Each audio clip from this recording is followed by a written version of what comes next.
Black women.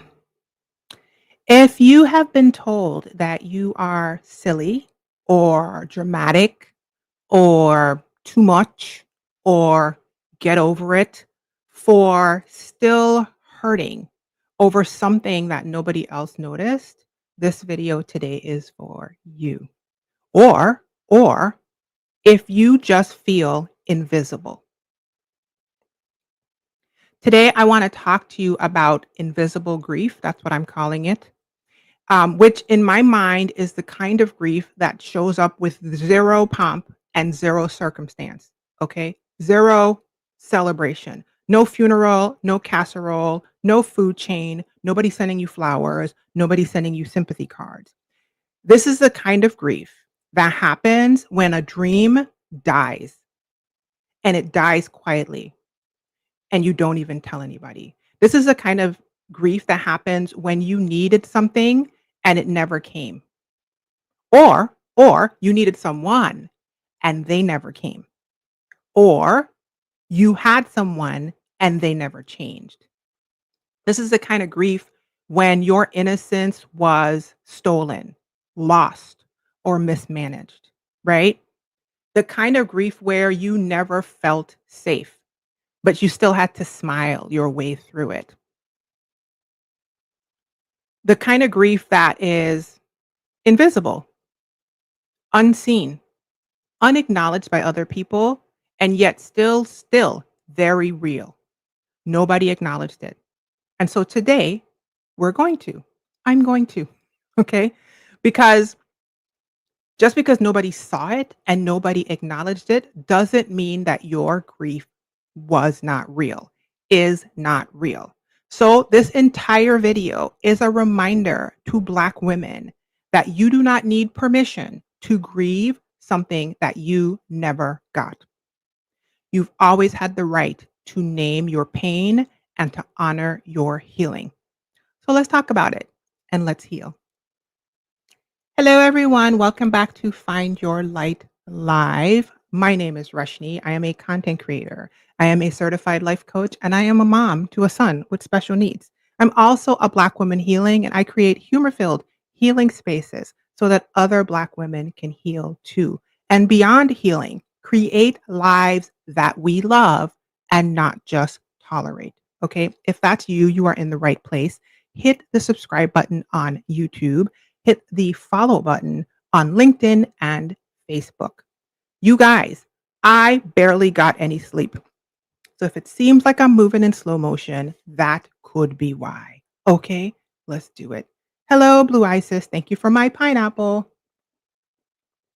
I am live on YouTube, Facebook, and LinkedIn. If you are watching, go ahead and drop a pineapple emoji in the chat or drop your favorite emoji. That would be fun. Let me know where you're watching from. Okay, in the month of June, across my platforms, I am focused on making space for grief, right? This month is about learning about the topic of grief, but also modeling, letting grief take up room. So we're just going to focus on this for the better half of a month. Yes. We're going to talk about what grief is. We're going to talk about different types of grief. We're going to talk about how to honor your grief. We're going to talk about why integrating grief is so important to a healing journey and a healing intention, and how integrating grief actually helps you to move forward and create the life that you want and that you love. Okay. This topic of making room for grief also aligns with month 3 of my How to Heal framework in my Pineapple Crowns coaching membership. More on that later and in the information box wherever you're watching. Also, I have implemented a work sabbatical every 6 months. And so my work sabbatical is coming up at the end of this month. So I will be taking an intentional break from most of the things in my business, not all, specifically to celebrate my son's 13th birthday. My son's 13th birthday. Listen, for the old heads, flicker bugs, 13th birthday. Somebody's going to respond to that on the replay, okay? As well as to get some much needed rest and focus, okay? So we're going to hit this topic and talk about it all month long. And then I'm going to take a break in the places, all right? Also, I've been meaning to do this, and this is the perfect time. This video is brought to you by Black Girl Vitamins, okay? Why? Because these products work and their checks clear. Let me tell y'all what happened, okay? Black Girl Vitamins reached out to me and was like, "We want to send you some stuff." I was like, "Go ahead, send me the stuff." And they sent me the stuff and it sat on the floor. I'm not even gonna lie. They sent me this stuff months ago. I was like, "Okay, cool, cool." I didn't do nothing about it. About a couple weeks ago, you guys, my my son's vitamin D and K that I have to give him because son with special needs that I give him every day ran out. And instead of, ordering, I was like, "Well, let me just shuffle some things around in the house." So I gave him the one I was taking. I actually take 2 different ones every day. And I was like, "Let me replace the one I was taking with this thing that's been in a box on the floor of my office for weeks, months, maybe March." Oh god. Okay. Let's not okay. The life of a content creator, okay? So I pop this thing open, I take it. Now, let me tell y'all the real deal Holyfield. These are gummies. I don't have no faith in gummies. Okay, I'm real bushy. I'm a Virgin Islander. I like to go outside and pick stuff off of a tree and put it in a pot and drink it. Okay. So they sent me the little gummies and I was like, okay. But whatever. It's what I had until I replaced. That's what I thought. Okay. Couple 3 days later, you guys, I'm zipping all over the place. Getting stuff done. Brain is clear. And if you are, I'm 49. So if you are in that time of life where stuff is changing and perimenopause is whooping you to and fro, okay, like the Hulk whooped Loki, you know what it's like to have mind fog and then all of a sudden like the mind fog go away and you have energy and you're just like, what's happening? So I'm like, what's going on? Come to find out. I was like, oh my God, I've been taking those things for a couple days. So I stopped taking them to see what happened because I like to make myself a research subject of one. And would you believe that these things were the culprit? These things right here. So this is the Black Girl Vitamin D3. I still have another product downstairs that has the K because you need to take D and K together. I don't know if this has K. I probably should have known that before I told you guys. I reached out to them and was like, excuse me, y'all. Can I have a coupon code, please? So this video is brought to you by Black Girl Vitamins because I got a coupon code. If you put in Glamazini, it's also in the information. I think I have a link. Let me drop it. Okay. If you put in Glamazini, you get 20% off. I'm gonna put it in the comment section too, and I think it's in the information box. If you put in Glamazini, you get 20% off. Okay, don't you go buy no Black Girl Vitamin products without my stuff, especially that D. They actually sent me some more stuff. I just haven't tried it. So this video is sponsored by Black Girl Vitamins. Yes, Blue Isis, my son is a living miracle. Thank you, thank you. Okay, anyway, so today we are talking about just because nobody else acknowledged it does not mean your grief was not real. Okay, it still hurt, and we're gonna spend this video giving you back your permission, reminding you of your permission to honor what you lost. Okay. On Wednesday, I went live and the whole video was about what is grief. I think I called it Grief is Not Just Death. So the video right before this on YouTube, if you want to have a bigger, expansive understanding of what grief is and why it's so important and why it's actually more than you think it is. Okay, it's not just death, it's not just funerals. Go back and watch that video. I'm not going to go deep into that. But just for brevity and a summary, my definition of grief is your response to real or perceived absence of something meaningful to you, something that mattered to you. Grief is your response, right? An emotional response, a psychological response, a physical response, tears, tightness, heaviness, anything else, autoimmune, right? A physical response, any kind of response, a spiritual response, a financial response, all of it to the perceived or real absence, meaning it was there and now it's gone, or you thought it was going to be there and it never was, to something that mattered to you, right? Meaning it actually had value. It was meaningful to you. That's my definition of grief. So in that video, I talked about how grief was beyond death. It could be never having safety. It could be not having the childhood that you wanted. It could be never having consistency, always having instability. It could be grief over this country and how people are acting up. Although the past day has been a good time because the girlies are fighting, but that has nothing to do with not grieving a country that's let you down. It could be never feeling wanted. It could be a dream you had to silently put aside. and nobody ever saw it, right? So grief can be that the future that you expected never came. Yes? Or the version of you that you expected never came. Yeah? So go back to that video if you want a little bit more. In today's video, I want to spend the majority of the time inviting you to name what I'm calling invisible grief, as well as honor what you lost, and then eventually create some sort of ritual, personal ritual that helps you integrate, process, and move through it to your healing, okay? To creating the life that you want. So if grief is the response to the real or perceived absence of a thing that mattered to you, what is invisible grief? I'm glad you asked. Let me hydrate first. Invisible grief, to me, these are my made up definitions trying to help you, is what happens when the meaning was invisible to everyone else, but not to you. Grief is what happens when the meaningfulness and the fact that it mattered is invisible apparently to everyone else, but not to you. So you are responding to a real or perceived absence of a thing because it was really important and it mattered to you, but it seems like nobody else notices. It doesn't matter. The meaning is lost on everyone else. Okay.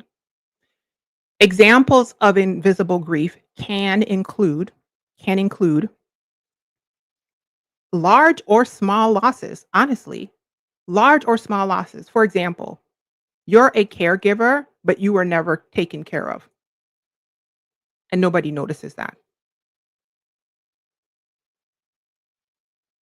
You've never had stability and safety in your life. You went out of the frying pan into the fire. You went from one unstable situation to another unstable to another unstable. I saw a 15-year-old on TikTok yesterday putting up cleaning videos for the first time, saying that in a house that was objectively not very clean, like not aesthetic cleaning videos, real life and kind of like, what's going on in there type of, you know, way that the house is being kept. And she's ferociously cleaning. And the voiceover is talking about how she's about to turn 16 this month, I think, or next month.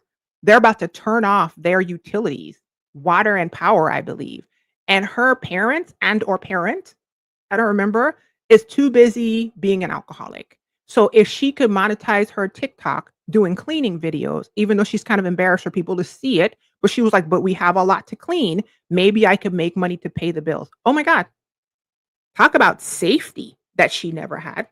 This is a 15-year-old, and her wish for her 16th birthday, according to her, is to make enough money to pay bills by cleaning up the mess because the people in her home, she's taking care of her siblings as well as trying to pay the bills.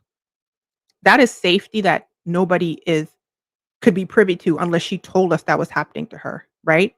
What about a pregnancy that you thought was going to happen that you never happened? And then you know how it is being a woman. Everybody and their grandmother up in your ovaries and your womb asking you, when you gonna have a baby? Y'all don't wanna have babies? When you gonna have a baby? Meanwhile, you busting it wide open trying. Y'all are skeet, skeet, skeet, skeet. Goddamn. All of skeets everywhere. Sorry, y'all. I'm tired and it's 1% more rushing, okay? Semen is everywhere, okay? You are tooted and booted, trying. You at the doctor getting poked and prodded and giving yourself shots, and they doing all of this. And every time you turn out your house, somebody who got 5 kids easily talking about when you gonna have a baby. Or, or you had a pregnancy and it changed you forever. I watched another video on TikTok. This woman had a baby was healthy. A week later, she had a whole thing that like ended up in her having brain surgery. I don't know if it was a stroke. She had whatever it was. A week later, the pregnancy triggered something in her body. This woman ended up having to have brain surgery. They had to take off piece of her skull. She had to wear one of those adaptive like brace hats that my son never had to wear, but he had to go to the same place because he had to wear trunk braces that the babies have to wear, except she had to wear it because her skull was open underneath there. And I actually know somebody in real life who has that exact same thing happening. They have to wear the little helmet because they will do a surgery and leave part of your skull off because they need the pressure to be out. And she lost sight and had to relearn walking and like a bunch of other stuff. There could be serious grief over the pregnancy that happened, but the pregnancy that changed who she was as a person. What about grief over the voice that you swallowed to keep the peace? People pleaser. Where you at? Where we at? Come on, everybody. Right? What about the voice that you traded, swallowed, zipped it, constantly silenced yourself in an effort to keep the peace? A few months ago, I went live and I did a video called Your Silence is Killing You, literally. And that is on YouTube as well. You can search Glamazzini and Your Silence is Killing You, literally, and it should come up. And in that video, I went step by step through studies that show that women who self silence in relationships are X time more likely to develop autoimmune diseases, X time more likely, I don't remember the exact specific uh, statistics right now, more likely to develop cardiovascular issues. And it's your silence is killing you. So, what about the grief for the voice that you traded in under the guise of having peace? What about grief for the identity that you hid trying to fit in? Whatever that identity marker is. Maybe you standing in the middle of a church listening to all these people say what they saying, and in your mind you standing there thinking, "Do I even believe all of this?" I haven't gotten that far yet. I still consider myself to be a Christian. I still read my Bible every single morning. And I have a lot of people popping up on my algorithms and timelines, specifically Black people, which is fascinating to me because, we are super hyper religious people and we just kind of take what they told us and went with it. But it's really fascinating to listen to people deconstructing and saying how they were in the faith and they aren't anymore. Imagine the identity crisis that is. I was telling a friend once, this was probably last year or the year before, a friend who is still a Christian, who goes to church, who participates in church and the whole shebang. And the change that she made is she changed churches, right? Like she identified that there was issue with the church she was at, which is the church we went to together. So she took a break from the whole situation and then she changed churches. I think she went to one and helped them establish, and then now the family's at a different church. And I told her once, I was like, whenever I have a conversation with you, all I ever hear is the talking points of why I should be back in a church. I never hear you express, "Hey, how are you? Are you grieving the loss of your church experience?" And you know what she told me? She was like, "Sis, I never thought about that." And I was like, "I know, because your identity is you got to win the loss. And my identity is grief over coming up with a version of self that feels much more aligned, but also losing the community and the feelings of people who feel like they dropped you because the only reason they was with you was because," right? I mean, there is a grief there. And when I tell you, she was like, "I've literally never thought about that." And I was like, "Yeah." Instead of trying to evangelize me back into spaces that I am intentionally leaving just because you decided to stay there, how about just asking me how I'm doing? Do I perceive a loss? Was it meaningful to me? Am I grieving? You see what I'm saying? Hi, Evie. Evie said the identity shift from being a regular churchgoer to not, even though still a Christian, is wild. It is wild, and nobody talks about the depth of grief. Remember now, grief to me is the response to real or perceived absence of something meaningful to you. You were if we were up in there living our lives and going, that was meaningful to me. I loved those people. I actually loved the ritual. I loved it. It's just there is a conflict of interest now because what's coming in my brain is feeling swirled up with all kinds of stuff. That's not what this video is about. But the fact that it is rare for people, especially Christian people, right? Because they're so programmed to try to go win the loss, go win the loss, go win the loss. And they're They're mowing you down as opposed to sitting beside you and saying, "What have you lost?"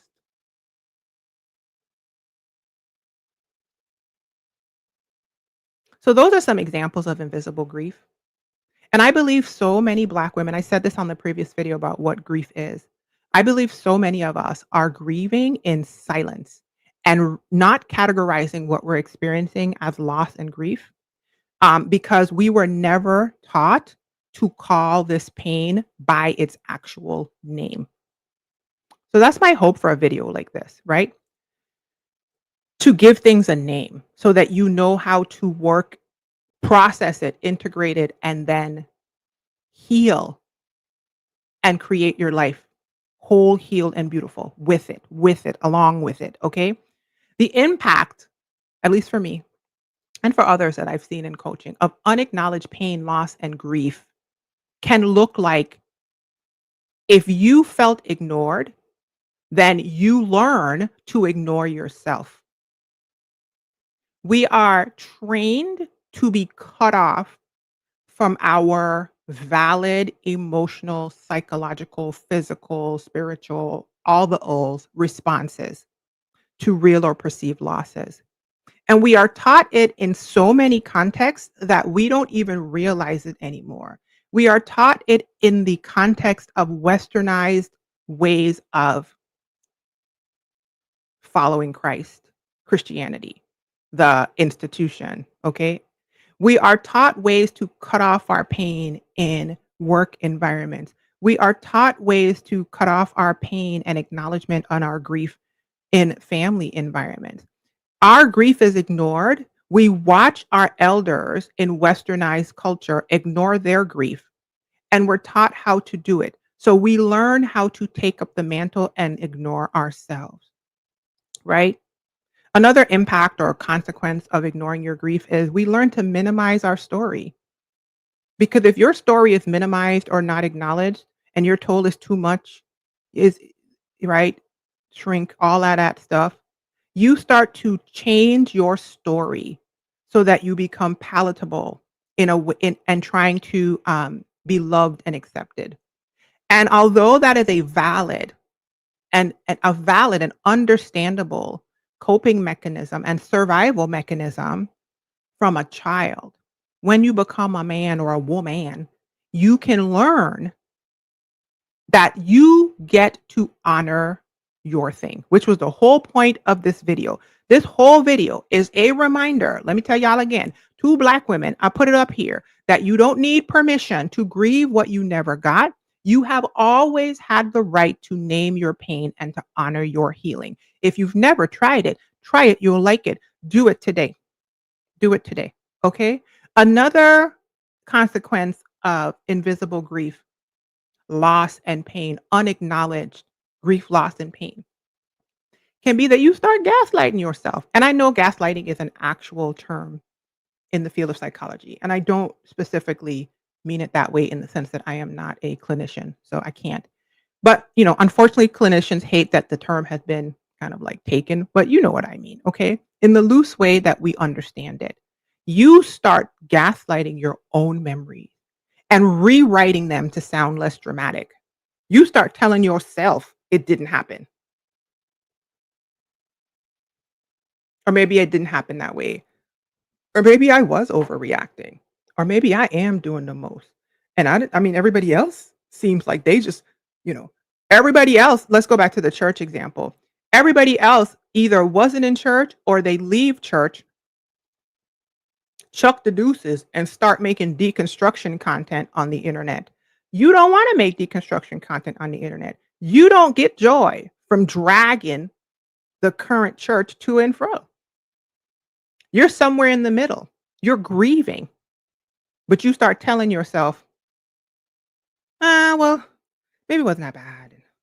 Or maybe I should, right? You start gaslighting. Another thing that can happen, and this happens a lot in Black women, this is why I want to make room for grief this month. You can begin over functioning to earn acknowledgement. Because if invisible grief is lack of acknowledgement, you start over functioning, trying to work your way into love approval, being seen, being acknowledged because it's all external, right? So now you're grieving and you're burnt out. This gonna sound harsh, but I'm gonna say it because it came in my mind. I am sleep talking though. You are a little dance monkey now. Well, that's not a good analogy because that kind of has racial overtones. Let me take that out. You are a trick pony because you have put somebody else's permission above your own. So now you grieving and you performing, and it's just not even necessary, girl. Just let them be. They're not worth it. Okay. They probably don't even know how to grieve. They probably knotted up. They spiritually constipated themselves. Okay. I told you, check the tree before you pick the fruit. If you don't want the wholeness and healness that that person is living out in their life, displaying in their life, don't wait for their approval and permission. Don't start being an over-functioning trick pony for a person who's never going to approve your grief because they abandoned their grief. So how they going to approve yours? They're a knotted up mess.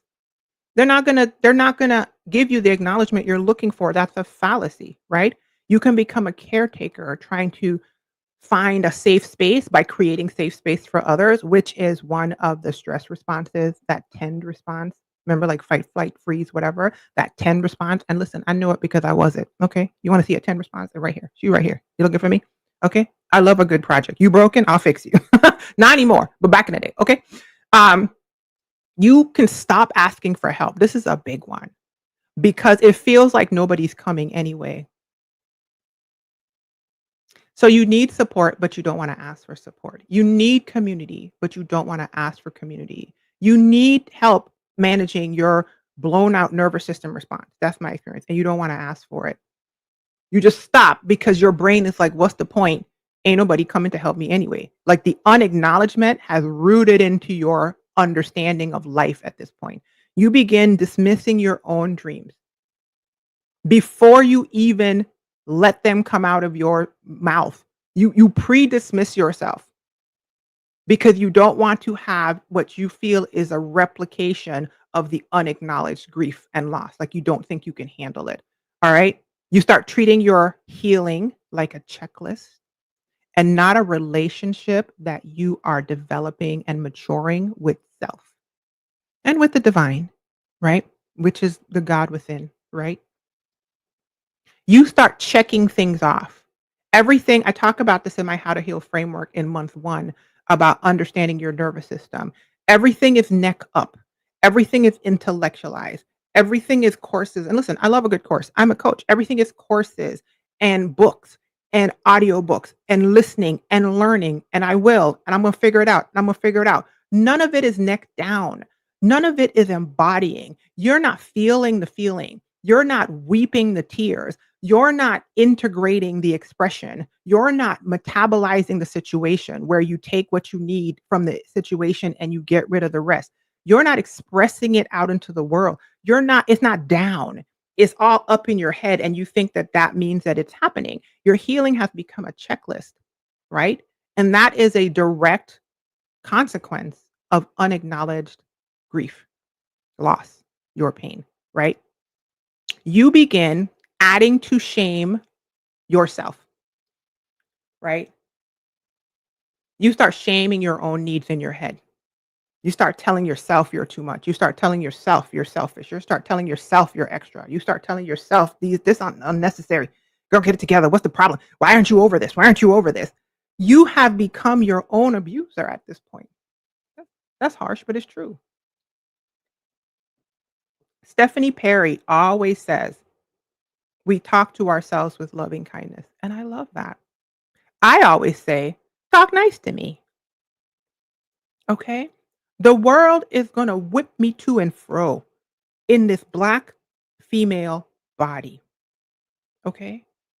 It's going to come at me with so many things that give me opportunities to have responses to real or perceived losses that are meaningful to me, like a positive sense of self, like a even playing field, like a representation and seeing myself in the world. All of these things are like pre-grief we come into the world with. What I look like adding to it? There's an unlearning, there's a deprogramming that has to happen, because when you start talking wild to yourself and shaming yourself and gaslighting yourself and telling yourself the same words as your abuser, girl, sis, listen, girl, stop it. I didn't know what to say there, okay? You learn to stay busy so you don't have to feel what your your your feeling is, especially if it's an unnamed grief. I did a video recently that called it was a live video. If you wanna see it, it's on YouTube. I believe I titled it "Being Busy is Not a Flex." And I talked about how busyness is hiding all of this stuff, especially in over-functioning Black women. Oh my god. We listen, we were given a runway, Black women, okay? I'm talking to Black women, okay? I'm talking to Black girls, if you're a Black girl, if you they gave us a runway a few short decades ago. And y'all realize in a few, not even a century, them suckers said go. And we surpassed them in all the things. I'm sorry. Wait, I gotta let myself laugh. Woo, you love to see it. Listen, them jokers was on the job for hundreds of years. Okay? They on Twitter yesterday fighting each other, tussling to and fro, mediocrity, splashing all over our eyeballs while we all just popcorning ourselves up. Still can't get it together. Okay? Them suckers gave us 50, 60 hot good years, Black women, and we surpassed them in everything. But it also results sorry, that just brought me so much joy. But because we are exceptional let me stop for a second. Because we are close to the divine, okay? Quiet as it's kept, we probably are the divine and nobody ain't really told the people yet, okay? We we kind of a big deal, we kind of amazing, okay? But unfortunately, everything has a light and a shadow. And that beautiful light, that is us, okay? And the group I love being in. I'm so happy, I'm so grateful. I love you guys. Can also, because we're so good at it all, can start going into that capitalist mindset of work to be loved, work to earn. We not gonna let them not see me. We gonna stay busy, busy, busy, busy, busy, busy. And it's easy to do that and choose that on a daily basis and get the applause, even though you're dying on the inside. You're dying on the inside because you are grieving so many unacknowledged grief, griefs, losses, pains that were not acknowledged by you or by anybody else. Instead of acknowledging them, you running out, doing your hair and doing your nails and going to conferences, buying suits and trying to get a bigger six-figure job. Girl, cry. Sorry. Um, you stop telling your story is another thing that can happen. You just stop telling people because nobody listening anyway. Okay. You stop asking for help. Nobody come in. You become very individualistic and you really just stop reaching out, right? You implode on yourself. You begin to actually believe that your pain was not that big, that your needs are too big, that your emotions are too much, that you're weak, that your pain is a problem instead of a signal, that your grief is a problem instead of an indication that you need to address something that's valid and human. You start to believe the toxic, unhealed messages that are handed to you and then you start being a self-inflictor, okay? Because when nobody names it, you start to question whether you even have the right to feel it. And the reason for that is because your permission is externalized, Black woman. And listen, by design, the system is designed for us to feel like we need external permission. Think about that. Listen, there are ancestors in our bloodline that needed permission to use a bathroom, permission to eat, permission to stop working, right? Their value was literally in their doing. And so I'm not saying that it's not understandable how you can externalize your permission and give away your agency in this um, system that we live in that is set up for you to think that that's a good thing. But I am saying that if you externalize your permission to acknowledge and honor your own real or perceived losses, then you're going to implode with a lot of these impacts and consequences. You don't have to. Give yourself your own permission. So the truth is, just because nobody else acknowledged it, doesn't mean it wasn't real. Honestly, just because you didn't acknowledge it, you see me looking at you. Just boo boo, just because you didn't acknowledge your grief doesn't mean it's not real and doesn't mean it doesn't have all of these impacts. Okay. I told you guys on the last video, depression is often unexpressed grief. Rage and anger are often, I find, unacknowledged, unexpressed grief. I'm not saying that that's carte blanche, but I'm saying sometimes if you go at the thing from a different angle, you realize that what you are having is loss, pain, hurt that you have not given yourself permission to acknowledge yourself. Okay. Just because nobody else saw it doesn't mean it didn't happen. If you're watching this in real time, live or on the replay, you can write that. It was real, it mattered, and it changed me. That is what's true.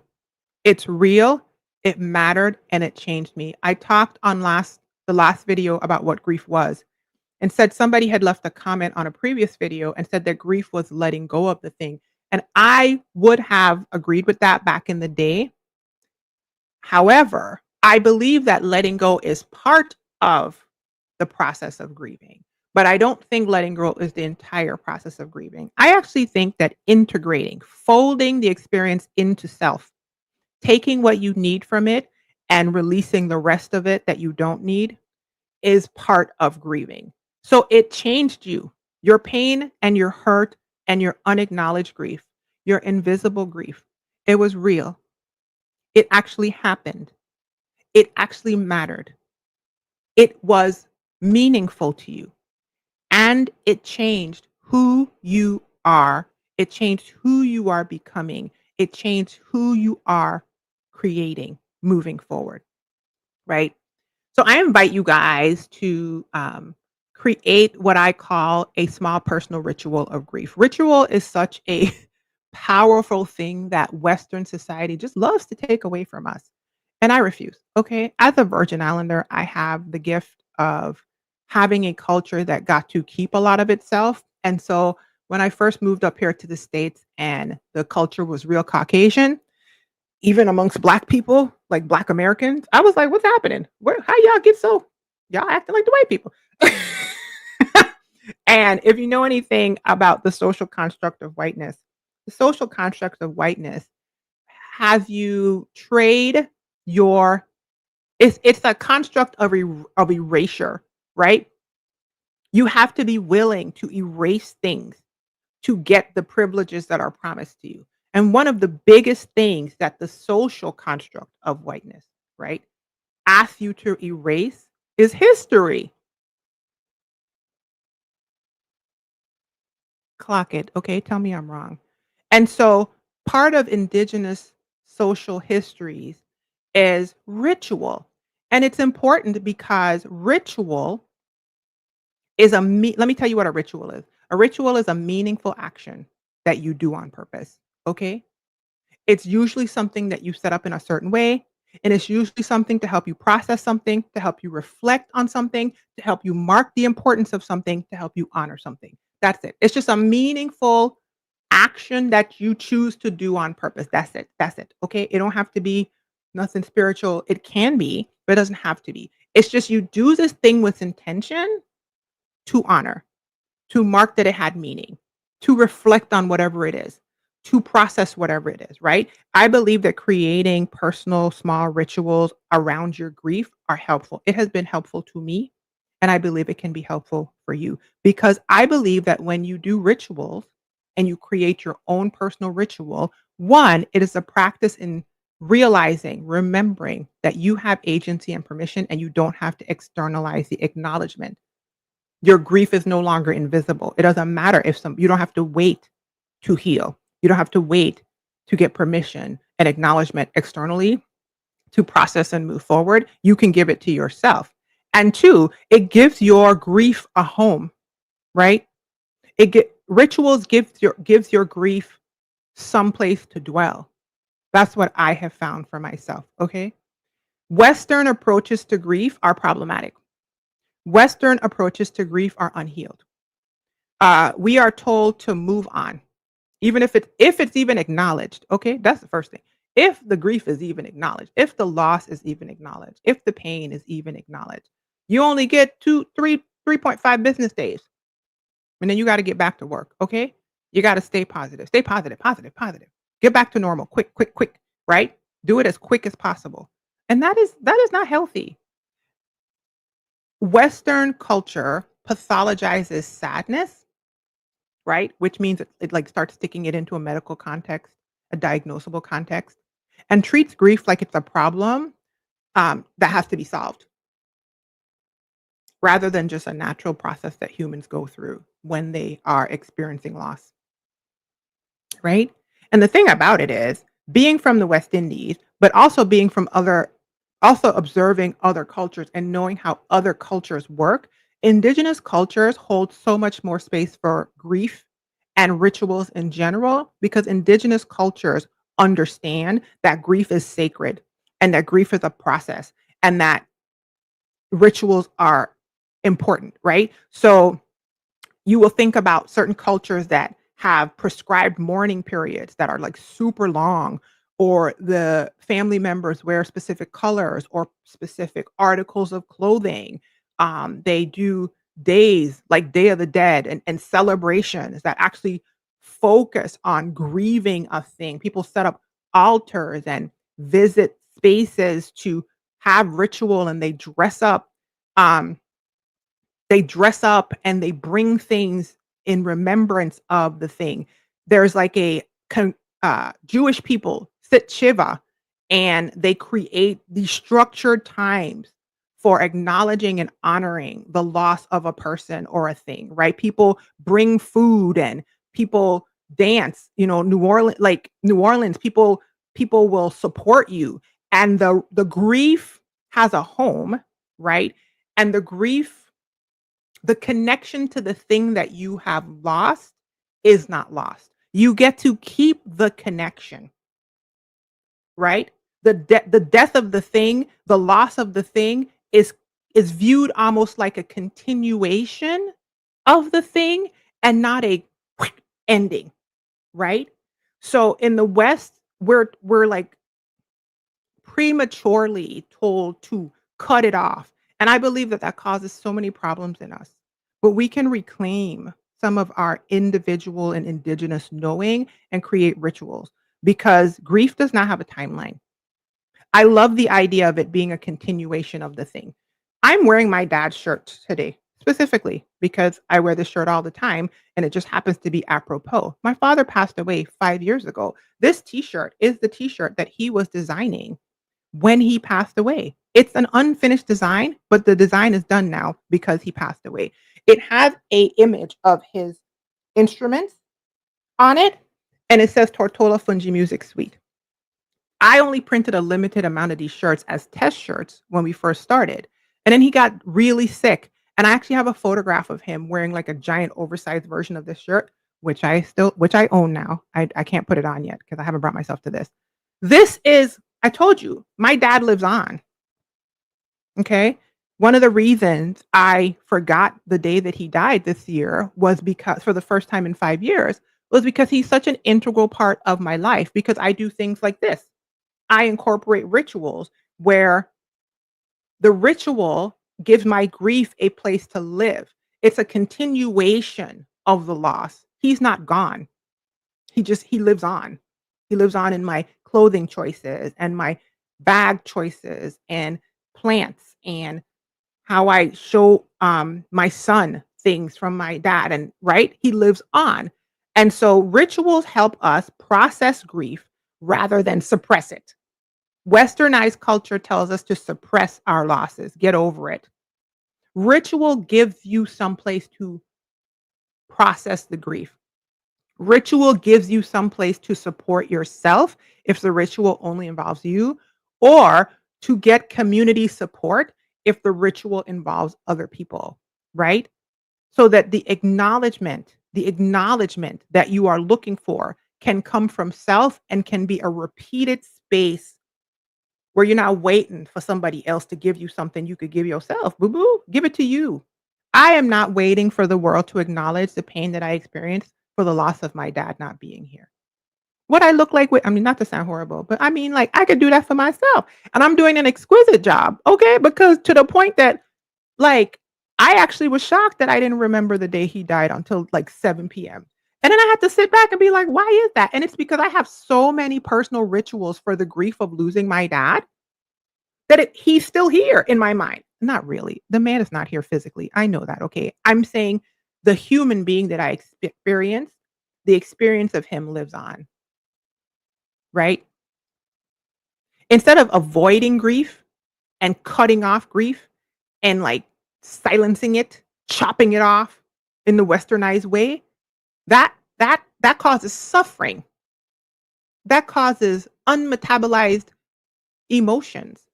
That causes overfunctioning and shame and gaslighting, becoming your own verbal internal abuser, and having unrealistic expectations for your humanity, right? Me Western culture tells you get over it.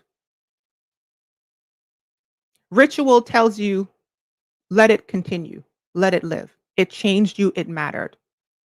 Okay? I honestly believe that Western culture oftentimes that need to erase a thing, that need to erase a thing. It's like erase the grief too. No, no, my dad existed. And that's why I said,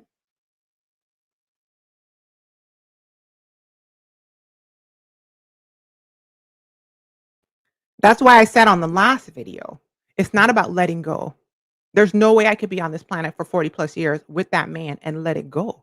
There's no way I could be on this planet for 20 plus years with a dream and act like it wasn't there. There's no way I could be on this planet with a physical body that is no longer the way it is because of pregnancy or something changed it and act like it wasn't there. There's no way I could be on this planet and always want to be I don't know, fill in the blank, ballerina, and I'm no lo I never became a ballerina or a basketball player or whatever and act like I didn't have that. There's no way I could live on this planet and have a childhood that was jacked up and never felt safe, like the little girl I was telling you about on TikTok, and act like that didn't happen to me. And anything that tells you to act like your losses weren't there is unhealthy and unhealed. And around here, I'm all about healing. Okay. So let me give you a couple ideas for rituals. I have a bunch of them in my coaching membership. If you want to become a member, thepineapplecrowns.com. They're under month 3. I'm about to add some more to the healing resource library shortly. But on this call, I could tell you that there's a couple that are really great. Like, so one is create a little box or a bowl, right? Where you take little pieces of paper or post-it notes. And when you find yourself grieving or you find yourself acknowledging a loss or realizing that there's something that you were waiting for somebody else to acknowledge, you can write it out, put the little bowl or the box and have like a pen next to it. And you can just write it out in the little paper, fold it up and put it in there. Fold it up and put it in there, okay? I even know people who like to burn stuff. You could burn it if you want to, okay? That's up to you. I'm not telling you to burn it, but I'm saying physically giving yourself a place to just let it exist. I find that sometimes for Black women, you got to start super small. You got to start small and just let the grief exist, which is another ritual that you could put, right? One ritual that you could put is I called it talk to yourself in the mirror. Okay. You can practice standing in a mirror and saying, I grieve that no one saw that I wasn't safe. I see it now, and that mattered. I grieve that I never got to become a ballerina, and nobody saw that. Nobody knows how much that hurt. I see it now, and that mattered. I grieve that I thought I was going to be a mother.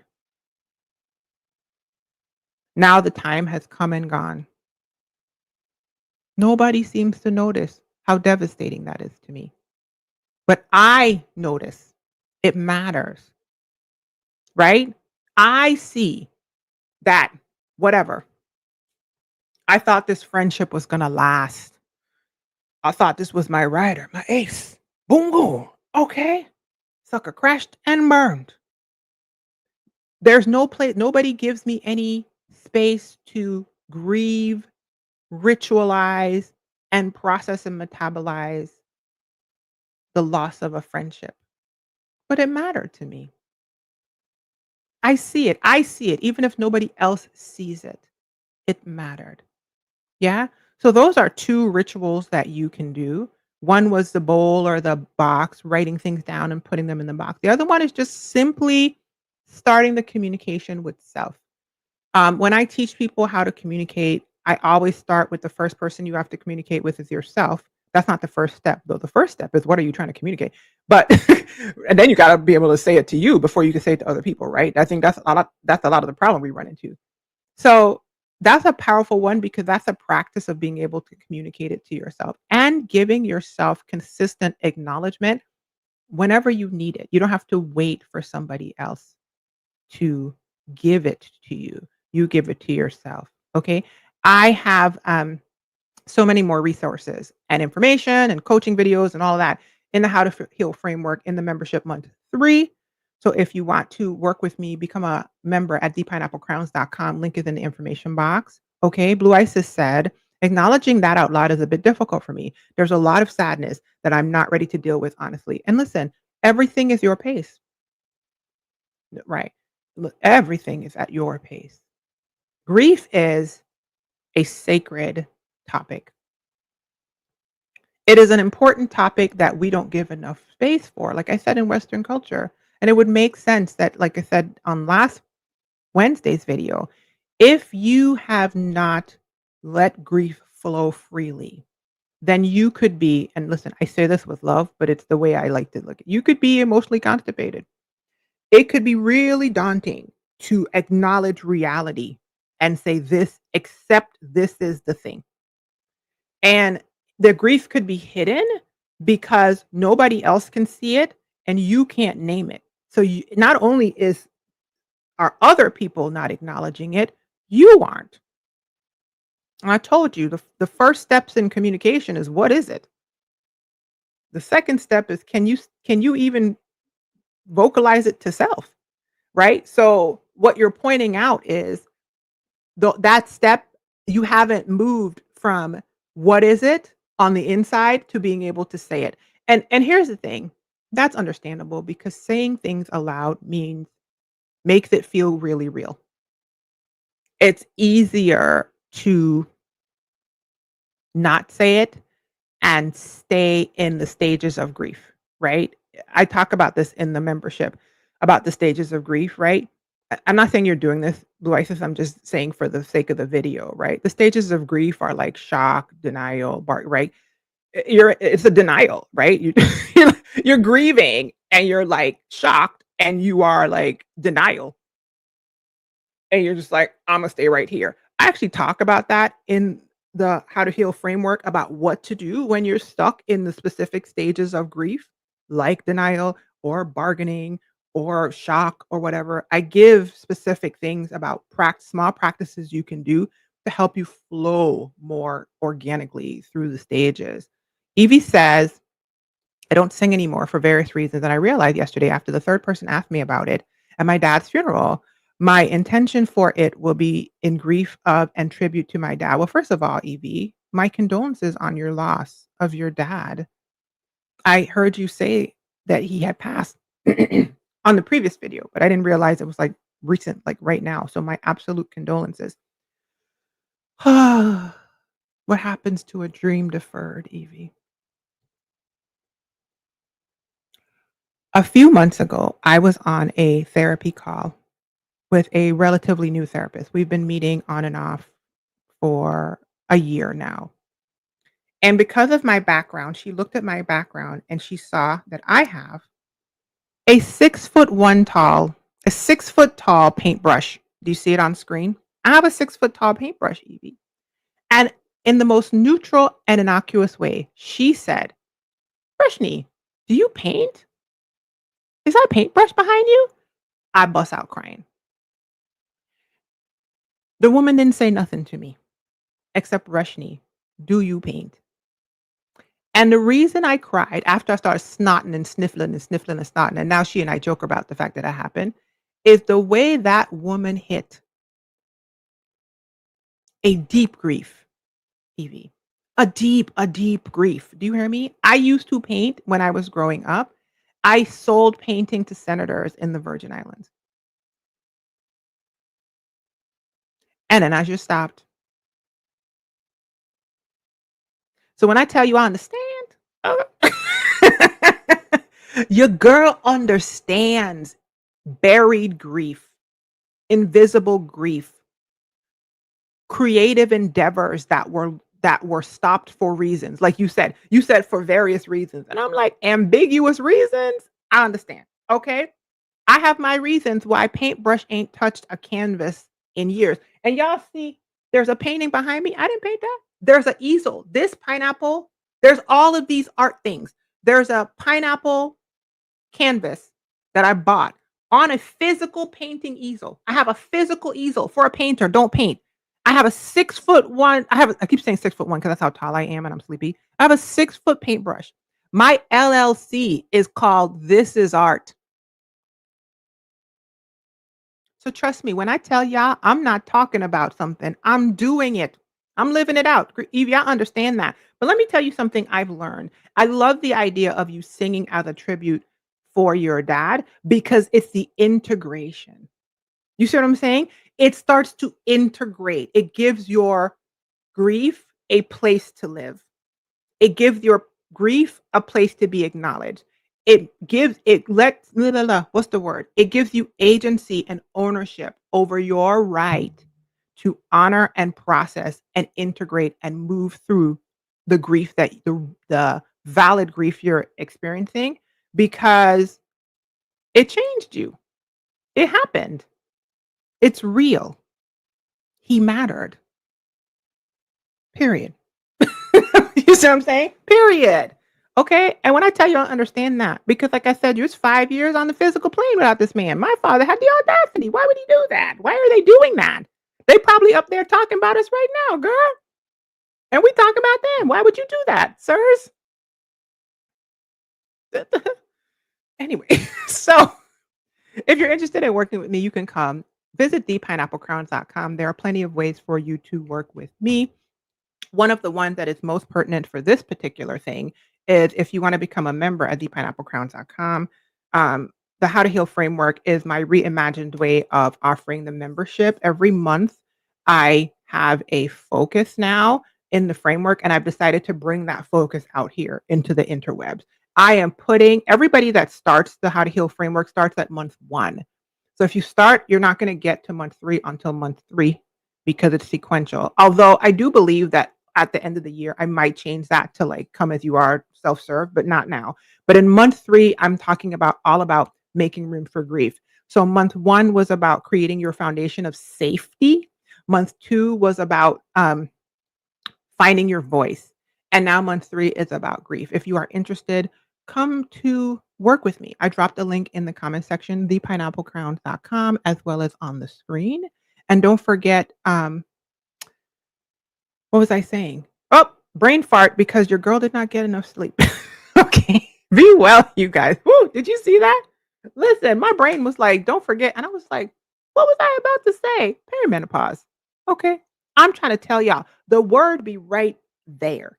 The thought be right there. And it's actually studied. It's doing something to our brains. It's one of the frustrating experiences and symptoms. That word be right there. And it won't, you got to be quicker than that. You almost had it. Anyway, be well, you guys. Be encouraged. Here's a pineapple. Bye.